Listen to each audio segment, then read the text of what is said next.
Bonjour mesdames et messieurs, ravi de vous retrouver dans cette nouvelle édition dans votre émission presque semi-hebdomadaire autour du monde édition Afrique. Comme vous savez, pendant cette édition, on essaie de vous présenter les grands efforts qui sont déployés par l'État égyptien sur la scène africaine, à commencer par le domaine politique, passant par le domaine économique jusqu'au domaine des échanges culturels avec les autres pays africains.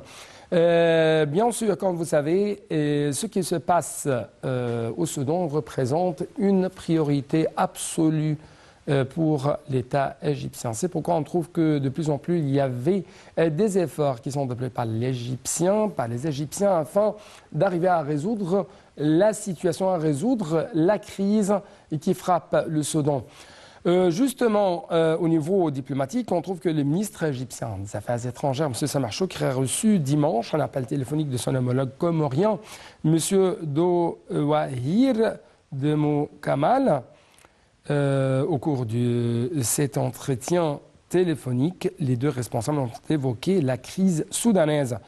Selon le porte-parole du ministère des Affaires étrangères, l'ambassadeur Ahmed Abouzid, cet appel s'inscrit dans le cadre des efforts de l'Union africaine, dont la présidence tournante est assurée par les îles Comores, visant à mener des concertations avec les pays voisins du Soudan, afin de permettre fin à la crise qui représente un grand défi à la paix et à la sécurité sur le continent.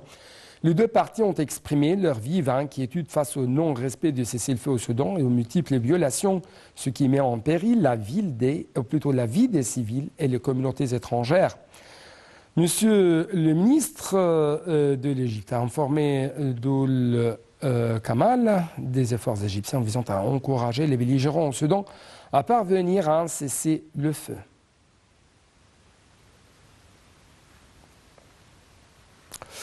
Sur le terrain, on trouve que l'ambassadeur d'Égypte à Khartoum nie la mort de l'assistant de l'attaché militaire au Soudan. Avec plus de précision, l'ambassadeur égyptien à Khartoum, M. Hani Salah, a affirmé que tous les membres du corps diplomatique étaient en sécurité, y compris les membres du bureau de la défense. L'ambassadeur a affirmé que la mission égyptienne, le bureau technique, continue à assumer leurs tâches dans des circonstances extrêmement complexes.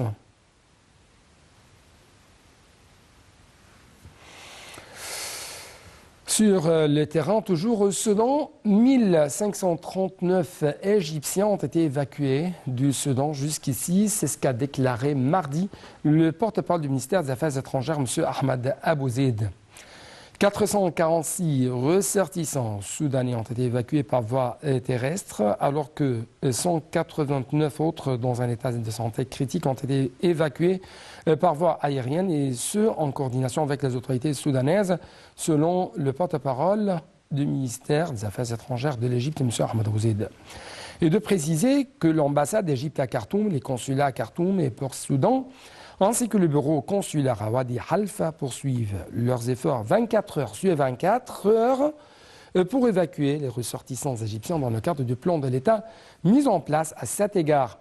Des familles de ressortissants égyptiens seront évacuées via l'un des aéroports à proximité de la capitale Khartoum dès que la situation sécuritaire s'améliore. C'est ce qu'a déclaré le porte-parole.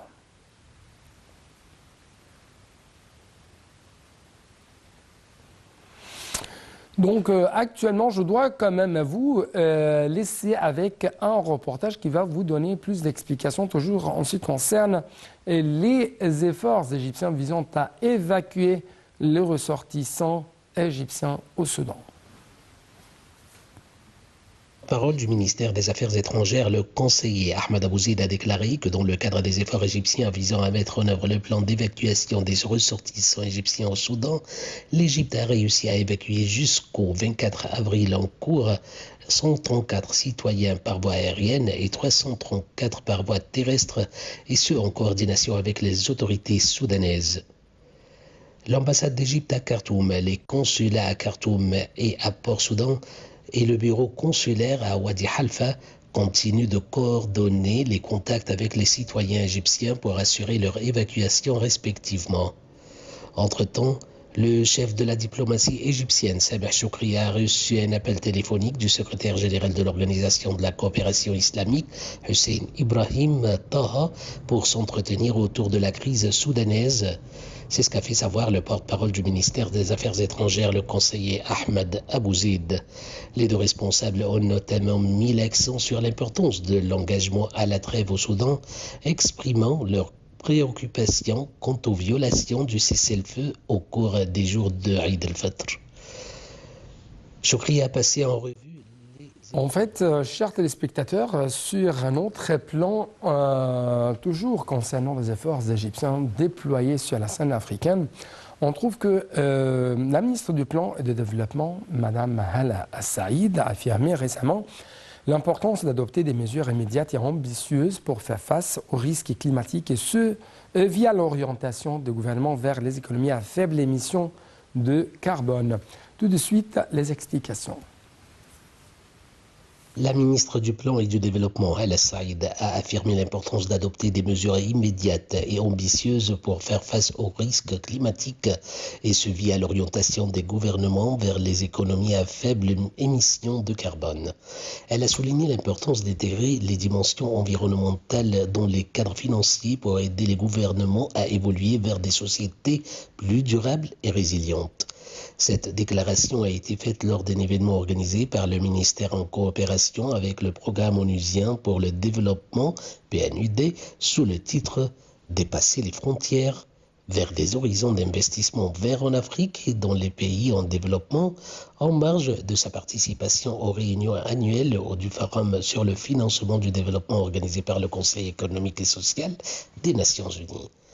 Madame El Saïd a indiqué que l'Égypte a mis en œuvre des politiques, des procédures et des directives, y compris le lancement du guide des normes de durabilité environnementale en 2019, dont le but d'opérer un changement qualitatif dans le rôle du gouvernement et du secteur privé pour accélérer la transition à une économie verte en accélérant la reprise verte ainsi qu'en augmentant les projets verts dans le plan d'investissement.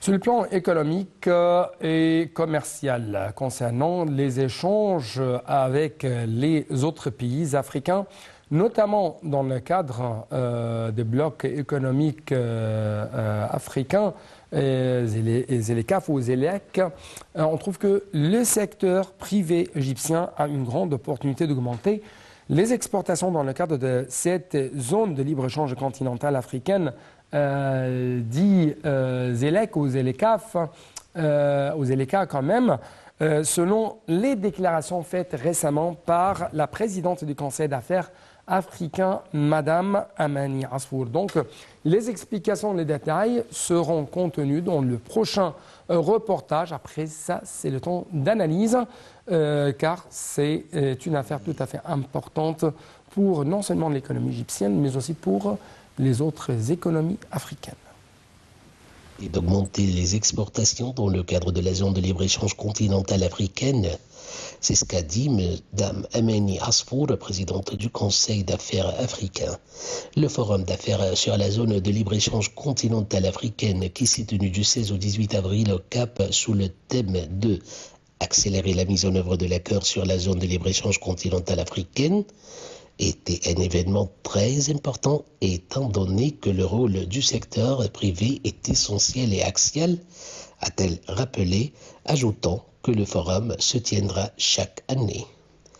Nous sommes soucieux d'augmenter les exportations égyptiennes vers les marchés africains grâce à l'adhésion des blocs économiques au Conseil d'affaires africain, a poursuivi Mme Asfour, indiquant que ce dernier accorde de l'intérêt à la participation du secteur privé africain.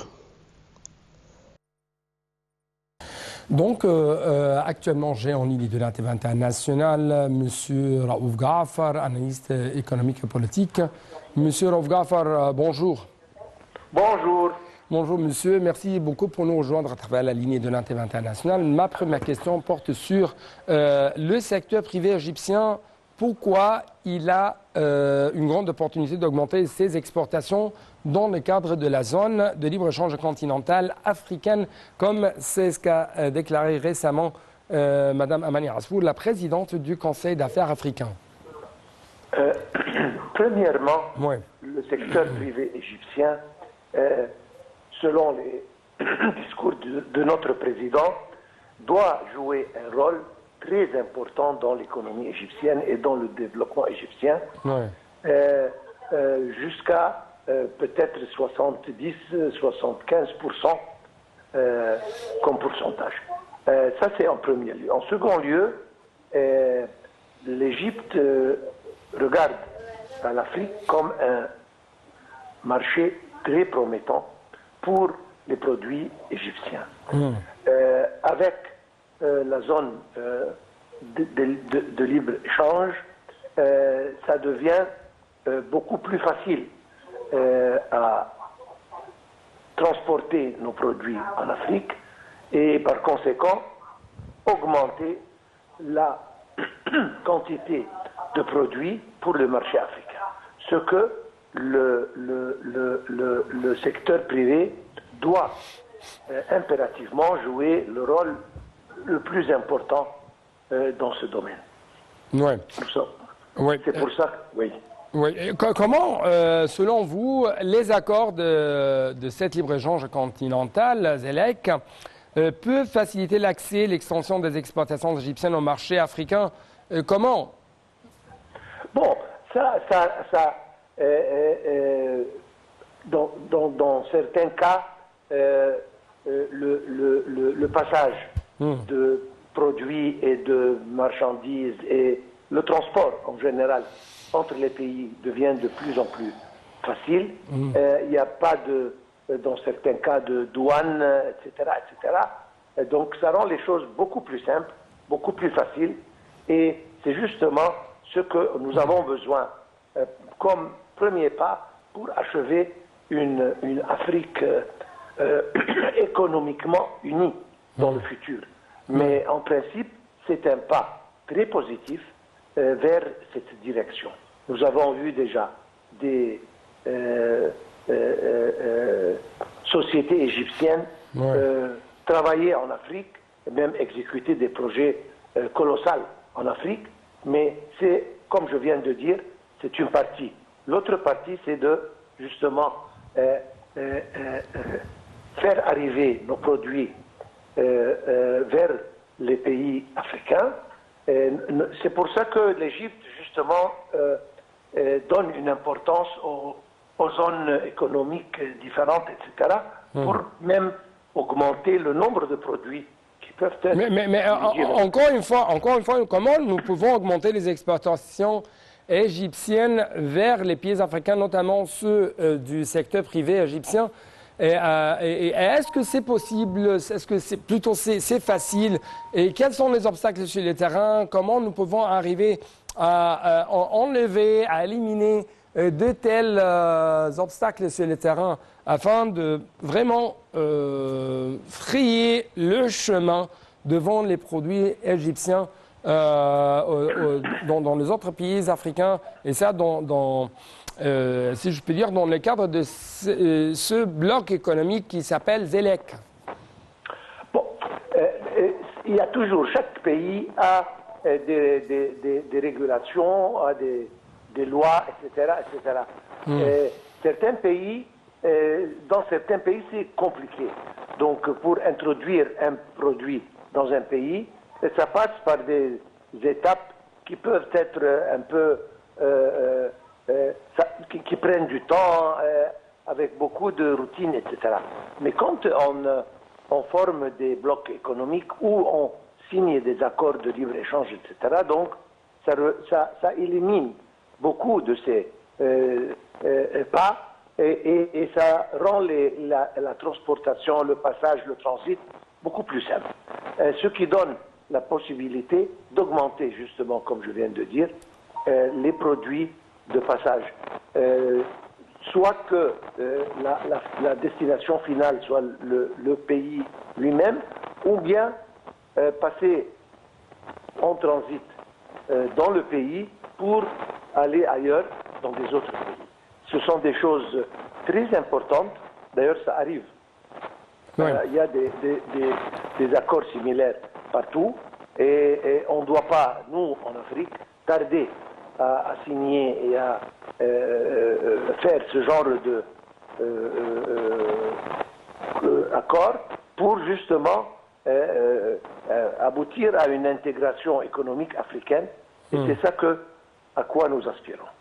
Mais bien sûr, vous savez et vous connaissez comment il y a des craintes de la part des investisseurs égyptiens, de la part des industriels, des commerçants du secteur privé concernant quelques affaires dans les autres pays africains, comme par exemple l'insécurité, le malfonctionnement du système bancaire là-bas, comme... vous avez dit... Monsieur Raouf Ghafar, permettez-moi de prendre une toute petite pause parce que c'est le temps de l'appel d'Az-Zohr. Ok.